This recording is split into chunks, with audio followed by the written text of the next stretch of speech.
Stop recording button. Double tap to activate. Hello, YouTube. Okay, wow, take two. It's like 18 minutes into my video.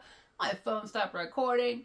Drama. Okay, well, here we go again. Hi, if you're returning, thanks so much for coming back and choosing to hang out with me. And if you're new to my channel, hi, my name's May. I love yarn. I love to knit and crochet. I love to talk yarn with you. So we're going to do that here. I have usually a project on my knitting needles. And if you're blind or visually impaired, it's the Astoria Tonal Blues and Grays. It's a skirt. I just finished crocheting. You've seen it on my channel before. The love, that is not it. It does not feel like it at all. The love of my life, crochet shawl. I just finished it. After I crocheted it, I got a brilliant idea. First, I wanted to see it knitted. We're going to do some creativity with this skirt, but that's not the topic of the video today. This video is a video about my videos. That's right. If you've seen some of my other videos I've shared with you, this channel, it's definitely a web. It's a work in progress. For a while, I was opening up videos with a picture that said, "Welcome to my channel," spelled out in blue and red yarn. But you know what? I was having to do that by adding that in before, working with that video editing app. I struggle to see my own pictures. I'm having a hard time with that app. So for now, it's just easier for me to upload right to YouTube. But that might change again. Because, hey, we should always be trying to improve and to learn, right?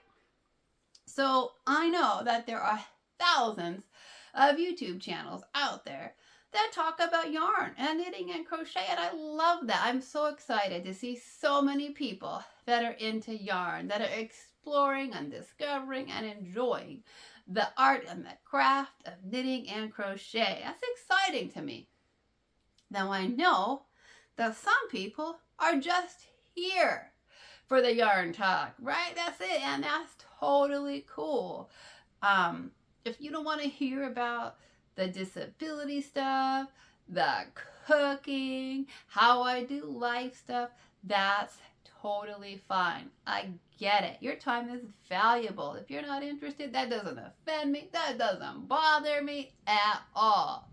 So that's what this video is about. It's about a little bit of how to navigate my channel, because I'm not going to stop making videos about yarn and knitting and crochet at all. I love it. I do it every day. It's my hobby. It's my passion. So, of course, there's still going to be videos on here about knitting and crochet. But if you've seen a couple of my latest videos, we're in the kitchen. Yeah, we are. We're playing with freeze-dried cheese, and we're making a pizza. If you watched the video on the freeze-dried cheese, by the way, if you didn't get to see it, I was wearing my purple top that I knit myself. It's a circular yoke. It has lace sleeves going around the top. It's got short little cap sleeves. It's increased for it's knit top down, and it's got some increases for the bust. I take it in for the waist, flare it back out, do some feather and fan lace on the bottom, knit with the knit paisley crochet snuggle puff. Sadly, it's a discontinued yarn, right? So I could talk with you about yarn and knitting and crochet all day, every day, but I think that there's more to my life than that. So you are going to see videos about other topics. Now, if you're looking for videos that are specifically on yarn stuff, definitely read the title. I'm going to try to get it in the title. Things like yarn haul, right? If you're in the yarn community at all, you know Premier Yarns is having an amazing sale, and even I couldn't resist it. And I'm trying not to yarn shop too much because budget and space, right? I have a mountain of yarn, but even I love a good sale. So it might say things like yarn haul. It might say things like whip Wednesday. It might say things like finish it Friday, stash buster in the title. It might say two-piece cardi like the Mr. Bear one. It might say shawl in the title. But if for some reason I can't get it in the title, please read the description box. And I'm going to do my best to tell you in the description box that there's no yarn in the video. So if you're not at all interested in the visual impairment stuff, the tools that I use, things that I do with everyday life, if that's not interesting to you at all, you don't want to spend time with that, by all means, feel free to skip those videos, right?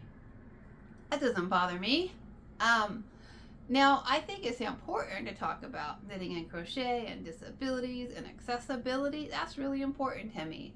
I don't want anybody to stop knitting and crocheting because they're having vision changes. And I don't want anybody who's visually impaired to think they can't knit and crochet. As I say in my videos all the time, creativity is for everybody, right? So that's partially why I'm here on YouTube, because I want people to know, don't give it up and consider starting it. I even did a couple of videos on how to half double crochet, how to double crochet by feel. I explained the process. Now, those are difficult. I want to actually do some tutorials, but those are a little difficult for me to film because one, I don't know what color skin people can see. Two, I don't actually know if I'm on camera the whole time. Three, I did buy a whole nother tripod for that with a horizontal boom, but it's very short, so the space that I have to work within, it's an odd angle, it's very small. So I might be making a lot of mistakes just because it's hard for me to crochet at that angle. Even in the videos on how to half double crochet and double crochet by feel, I definitely was struggling. I had to rework those stitches 2 and 3 times. And I don't normally have to do that quite as often. Do I have to rework stitches? Absolutely, I do. So part of me wanted to delete those and be like, no, do them again. And part of me was like, no, people need to see that I'm not perfect, that I struggle. And if you're learning to crochet by feel, it's okay if you struggle. It's okay if you have to work a stitch 3 times. It's okay if you pull your hook through and you can't see that where your yarn's at in relation to the end of your hook, and you pull all the stitches off your hook. That's okay. It totally is. So I think talking about another video that I recently was Finish It Friday, Naked No More, Mr. Bear's hoodie. I explained to you how I use a needle threader and how I do the buttons. I went through the whole process with people. So I definitely want this channel to be a place where people who have disabilities or are becoming disabled can come to look for resources. And I don't mind the word disability at all, by the way, if you're wondering. It doesn't offend me, it doesn't bother me. I think that there is great value in talking about knitting and crocheting just in general. Obviously, people are watching. There's so many channels on YouTube, and people are talking about it and watching those channels. So I think knitting and crochet channels are valuable, without a doubt. I watch them every single day on YouTube, okay? So, of course, I'm still going to be here talking about knitting and crochet and yarn with you because I love it. But I also think that talking about visual impairments is really important too. And like I said, if you're not interested, try to read the title, try to read the description box so you can just be like, yeah, next video. But I think it's really important because a lot of people are uncomfortable with it. They're afraid of it. They're just ignorant. And I don't mean that in any kind of negative way at all. There's lots of topics that I'm ignorant about, okay? I read all the time. I listen to audiobooks. I use the screen reader on my phone to read news articles. I have a Kindle, and the Kindle has a screen reader on it. I don't even know if you know that our little Amazon friend, Alexa. I don't want to say her name right now because she'll be like, hello, right? And yours will also. So she's pretty needy that way. She always wants to help, which is cool. But she, if you don't know that, will actually read to you your Kindle books. It is her voice, but she'll read them to you. So I read and educate myself all the time. And I could spend the rest of my life educating about myself, about all kinds of topics, and still be ignorant on a number of topics. So it's okay if you're ignorant about visual impairments. But I also think that a lot of people are afraid of it. And then when it happens to them or their spouse or their child, they're like, I don't know what to do, right?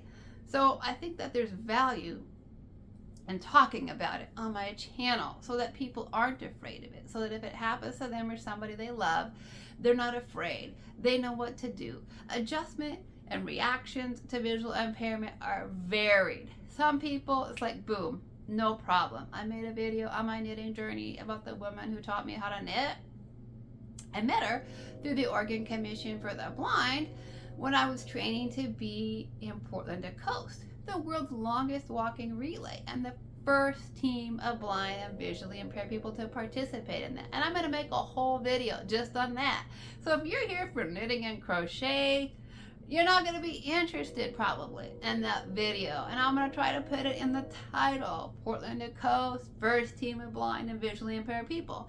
But YouTube only allows us 100 characters for our video titles.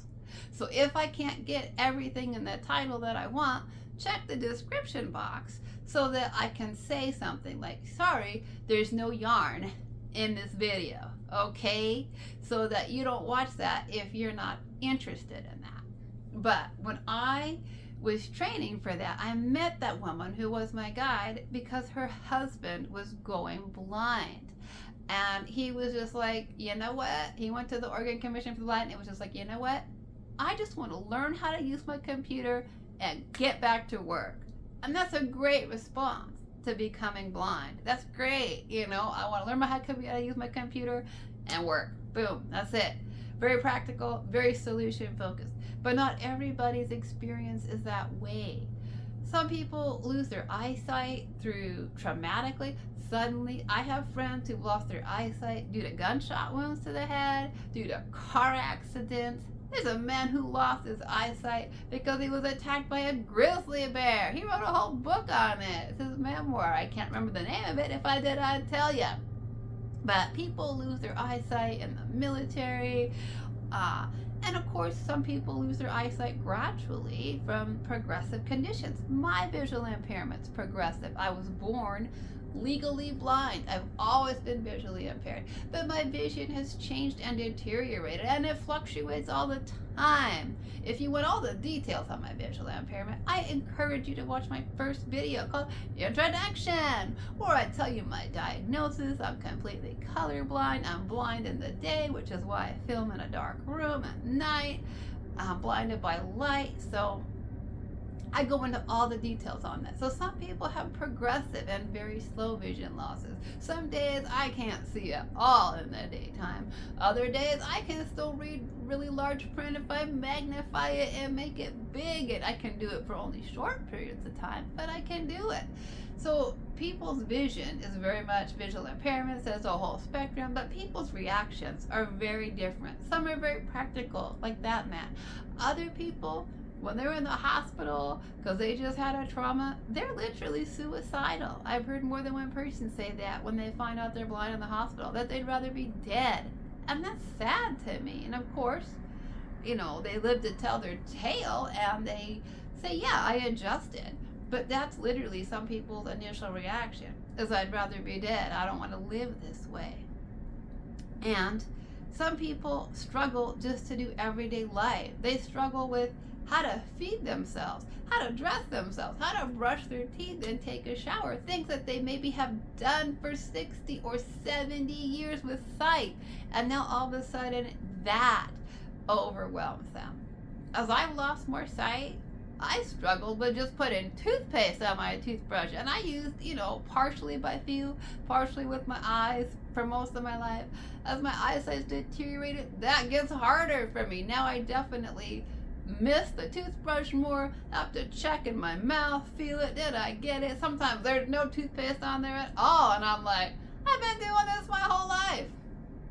So people struggle sometimes with just everyday stuff when they experience vision changes, and it scares them. They don't know where to go. And so I think it's really important, not that talking about yarn isn't important or purposeful. It is. Knitting and crochet are so therapeutic. They're so valuable. I love it.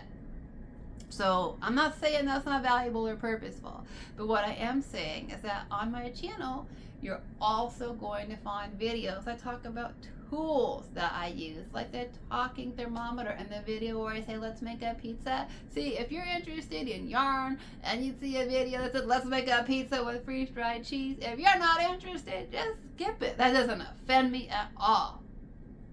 But I know some people want to learn as they're experiencing age-related vision changes. They absolutely want to learn how to cook with their visual impairment, because otherwise they think, I can't do it. They get afraid. They feel like they might have to move into a home, a home where somebody else does that stuff for them. Or their partner might think, oh my God, he's going to have to move into a home. When I was 18, and I had a guide dog. I got my first guide dog when I was 17, a beautiful black and tan German Shepherd named Genevieve. And I went to public school, and I graduated with my guide dog. And do you know, more than one person asked my mom if I was gonna move into a special home? A special home! Me! Because I was visually impaired. Oh my goodness. Wow. Yeah. So, no. I was going to college, a full scholarship. It was just a community college, but I went to full scholarship, 2 years of community college. Then I went and finished my undergraduate degree on full scholarship. Then I went to graduate school for 6 years, not on full scholarship. Wow, that was expensive. So, but people literally think that, okay? So I think it's really important that nobody feel like if they have a diagnosis of a visual impairment, whether it's sudden or it's progressive, that they feel like I can't do life anymore. I can't even do the basics anymore. I can't even take care of myself anymore. Never mind my children. And so I also want this channel to be a resource for them. And a lot of disabilities, whether it's vision or physical, it can result in people not being able to drive. I definitely know that visual impairment is not the only disability that keeps people from driving. People have mobility impairments that keep them from driving. Health conditions that affect their ability to walk and to drive. And so people need to know that you can still go to work, for example. I've never legally driven a car. I'm not saying I haven't driven, okay? I even learned how to drive a stick shift when I was 14, okay? I'm not saying I've never driven. I'm saying legally. I didn't drive to work. I didn't drive to college, okay? But there are people that will say, I can't work or I can't come into the office because I have a disability. And that's just not true. Not true. There's Uber, there's taxis, there's buses, there's paratransit. That's not an excuse to not work. So, I want to be the person, though, that shares products like the freeze-dried cheese, right? I live miles from a bus stop, if you don't know that. And so I want people to know that sometimes I don't have fresh cheese in my house. I don't. Because it might be months before I can get fresh products like cheese and eggs and butter and meat into my home. So I have to shop on the Amazon. And I live so far away that Amazon Fresh doesn't even come out here. The local stores don't deliver. So I want people who don't drive because of their age or a changing health condition to know that that doesn't necessarily mean that you need to move into a home. Now, maybe you do if it's truly a safety issue like dementia. Maybe you do need to move into a home. But just being visually impaired doesn't mean you need to do that. If you suddenly got glaucoma or age-related macular degeneration, that doesn't mean you gotta sell your house or even your farm and move to town and move into a home and your children can breathe a sigh of relief. It doesn't mean you have to move in with them. I know. Whew, right? I know that some people's children get very afraid when their parents been diagnosed with a visual impairment. They're thinking they're either going to have to move into a home or move in with me. I'm going to have to take care of them, right? It's scary not just for the person who's visually impaired, but also for their spouse and their children and their loved ones. So that's why I'm also making those videos. I think that there's value and purpose and educational purposes for those videos. And I also worked in mental health. As I just said, I went to college for 10 years to be a psychologist. And I'm not licensed to practice anymore. I'm not working anymore, but I loved my work. I wouldn't have put 10 years of my life traveling on public transit with a guide dog trying to figure out how to access all the articles and the books that I need and listen to them all. I wouldn't have done that if I didn't love working as a psychologist, if I wasn't passionate about mental health. So I'm not here to be anybody's therapist anymore because I'm not licensed. But it's still really important to me. Now, if you need therapy, please Google resources. There's no shame in that. I've been to therapy myself. But there's also, even if you're thinking, I don't need therapy, but you still might want to look up some things, there's nothing wrong with that.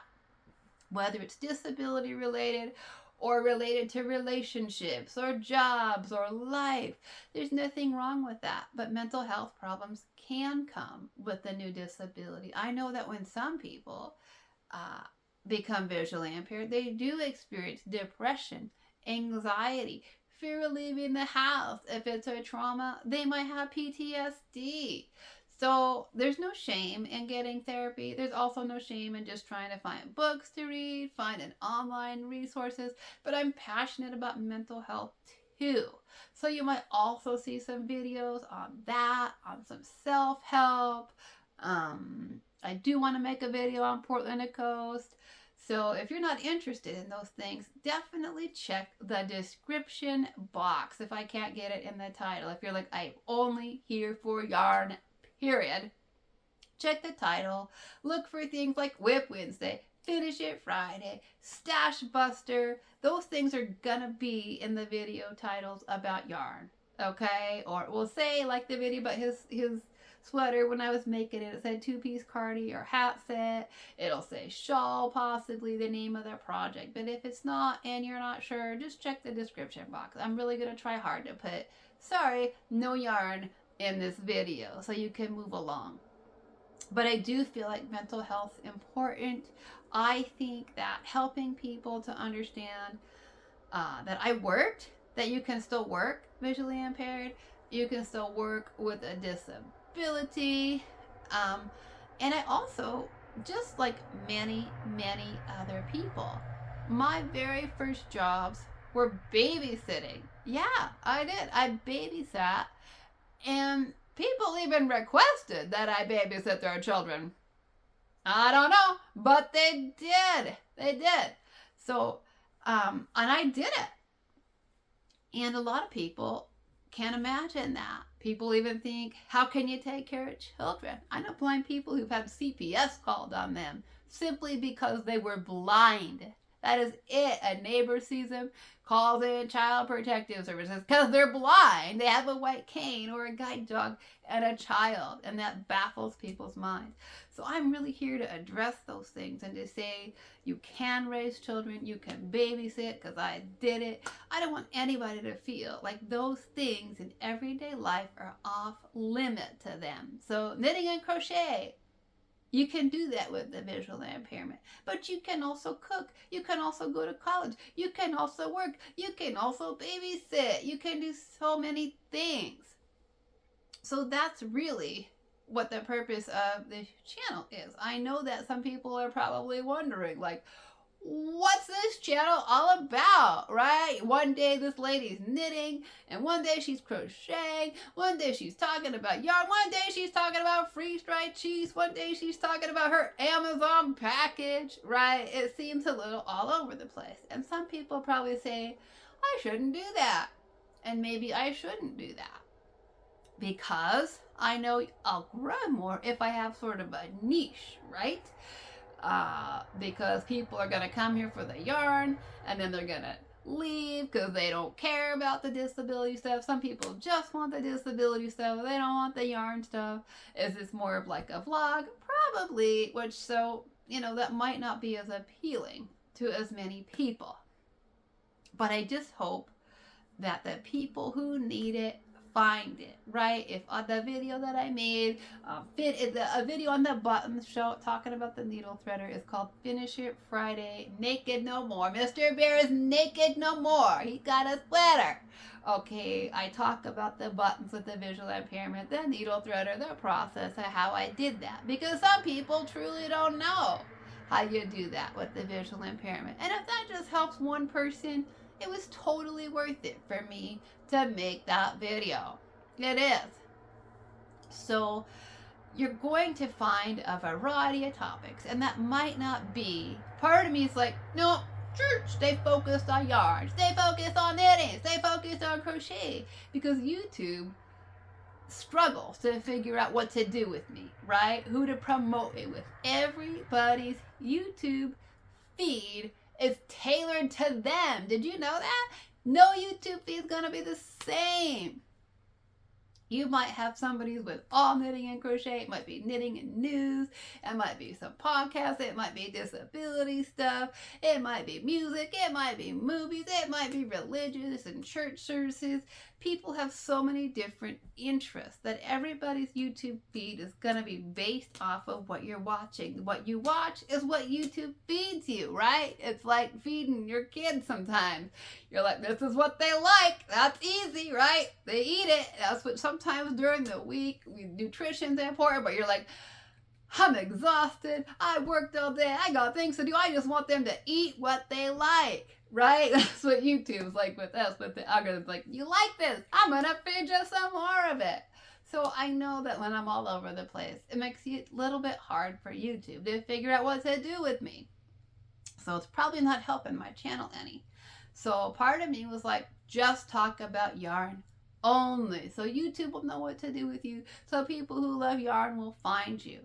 But to me, the disability stuff is just too valuable not to help people when I can.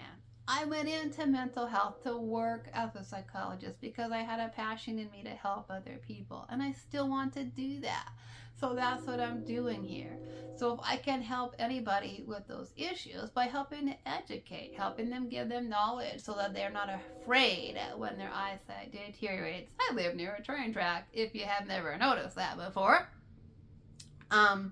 So that's what you're going to find on my channel, and I'll try to make the title be descriptive. If not, though, just check the description box and feel free to skip. If you're just interested in yarn, skip on the disability stuff. If you're just interested in the disability stuff, skip on the yarn stuff. That's fine. But to me, those things, sharing with people, tools that I use, talking thermometer, my bathroom scale even talks, okay? It says my way out loud, okay? Tips and tricks that I use in the kitchen, like how I made that pizza. People are scared to cook when they lose their eyesight. So I want people to know not to be afraid of those things, to know that they still can have their independence. And that's just too valuable for me to not help others. I don't want anybody to feel dependent or hopeless or depressed or suicidal or like they have to give up their independence just because of a disability or a visual impairment. So of course, I'm still going to talk about yarn because I love it. I knit and crochet every day. But I also do want to talk about things like my Portland to Coast experience, like working out at the gym and yoga and dragon boat practice and going to school. All kinds of things that I've done. My babysitting experiences, my guide dogs. I had 3 guide dogs for 17 years, 3 amazing German Shepherds, Genevieve, Albie, and Rosie. Those dogs were a huge part of my life. I still miss them terribly. They were my companions, my best friends, and I have so many guide dog stories. Who knows? We'll probably talk about some of those. So I just think that stuff is valuable, and I really want to help other people. So I hope that this helps people to learn how to navigate my channel better, learn how to find what you're looking for, learn how to pass on things that you're not interested in. Hope that helps. And as always, I want to say thanks so much for stopping by, choosing to hang out with me, spend a little bit of your day with me. And remember, creativity is for everybody. Whether you see like me, or just not so much, or you don't see at all, creativity is for you. And whatever it is, whether it's knitting or crocheting or sewing or quilting or beading or painting or sculpting or baking, whatever it is that you do to be creative, to express yourself, today is a great day to craft and create. Thanks so much for choosing to stop by and hang out and spend a little bit of your day with me and Mr. Bear. Alrighty.